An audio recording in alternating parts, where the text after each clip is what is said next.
Before we begin, please note that this episode contains discussion of real crimes, mental illness, and historical violence. Some content may be distressing for certain listeners, and listener discretion is advised.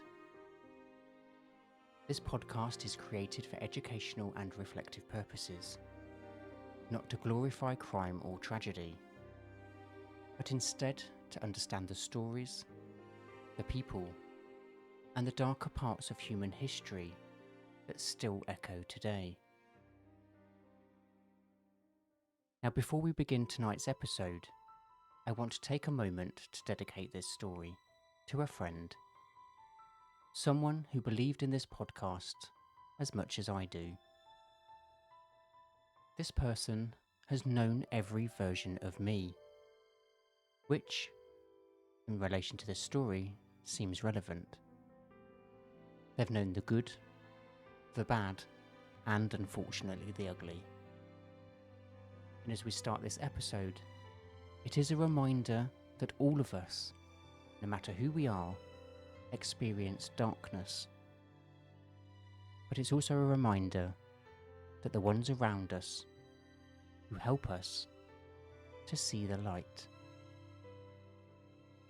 My friend wanted a longer episode. She said that it was too short and she was only just getting into it before it finished. So, let's begin.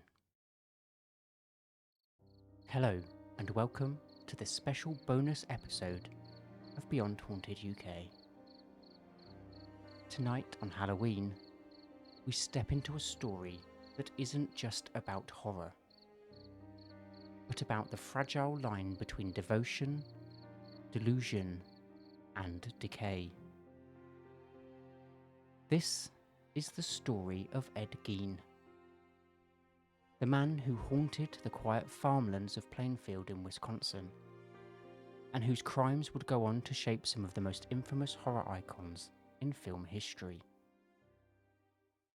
But beyond the blood and bones lies something deeper. A question about isolation, mental health, and how easily a human mind can slip away when left completely alone. Ed Gein was born in 1906, the son of a violent alcoholic father and a fanatically religious mother, Augusta Gein. She had taught her sons that women except herself were instruments of sin destined for damnation.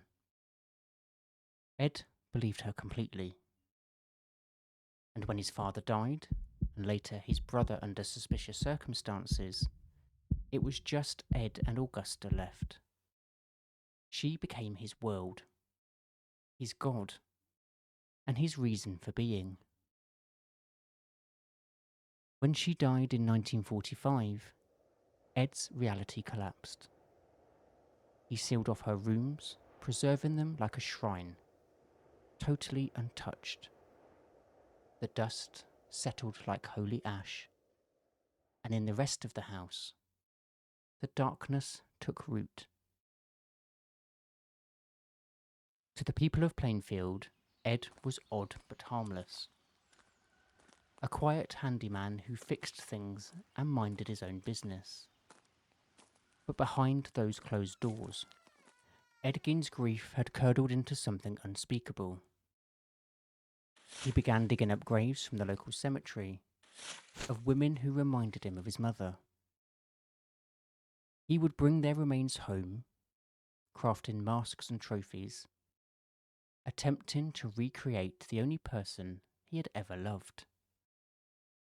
And when police finally entered his farmhouse in 1957, what they found was totally beyond comprehension. Imagine furniture made from human skin, bowls carved from skulls, and even a corset sewn from flesh. And in the shed, hanging from the rafters, was the body of Bernice Warden, his final victim. But Ed Gein was not the rampaging killer that Hollywood later imagined. He wasn't driven by lust for murder.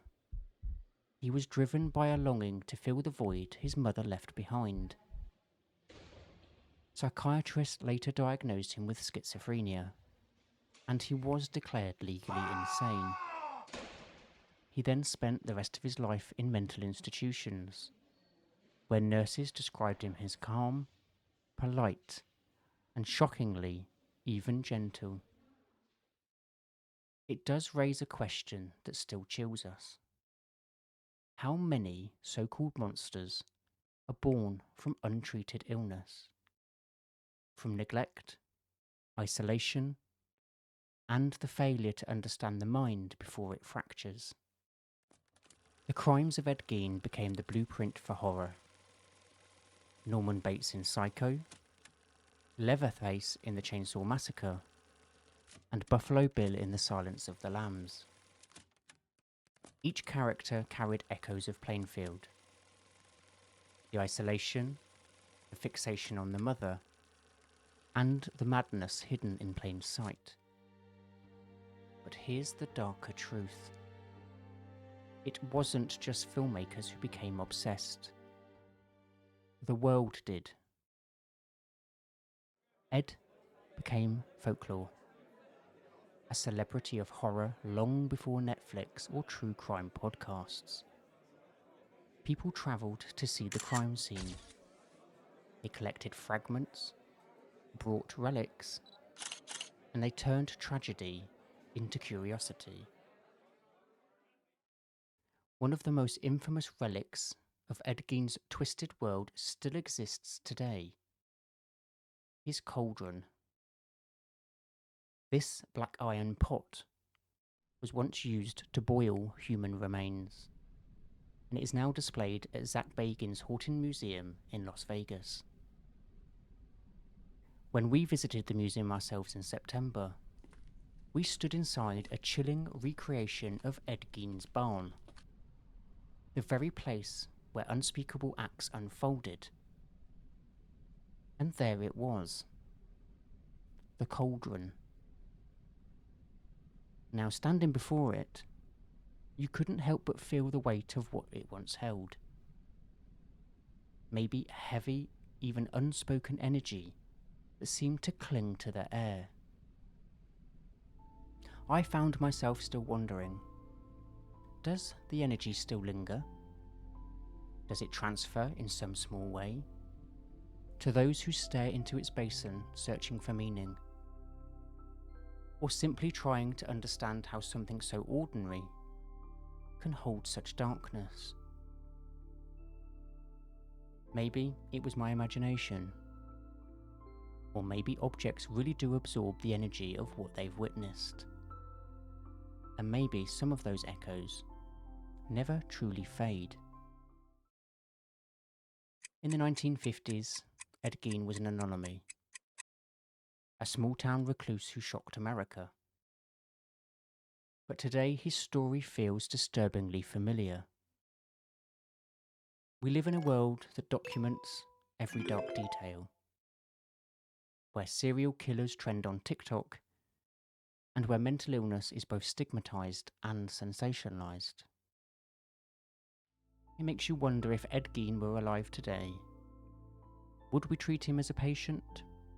Or, like me, would we treat him as content? Would we offer help? Or would we offer hashtags? It is easy to distance ourselves from monsters. It's even harder to admit that their stories reveal the cracks in our society.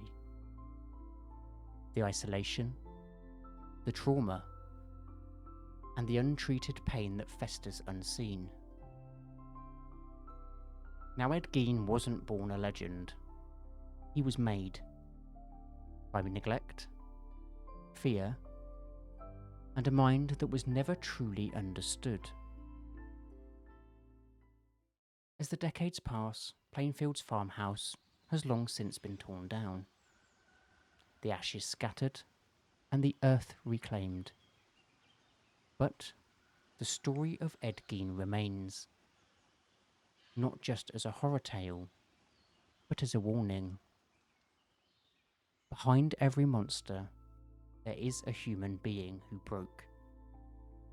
And behind every horror we consume, there's a mirror showing us something about ourselves. And maybe that's why even now, his name lingers. Because Ed Gein forces us to ask the uncomfortable questions. About sanity, about isolation, and about the way we turn human tragedy into entertainment. Now, if this story made you pause, and if it made you think about how we view mental health and morality, please share it. Even talk about it.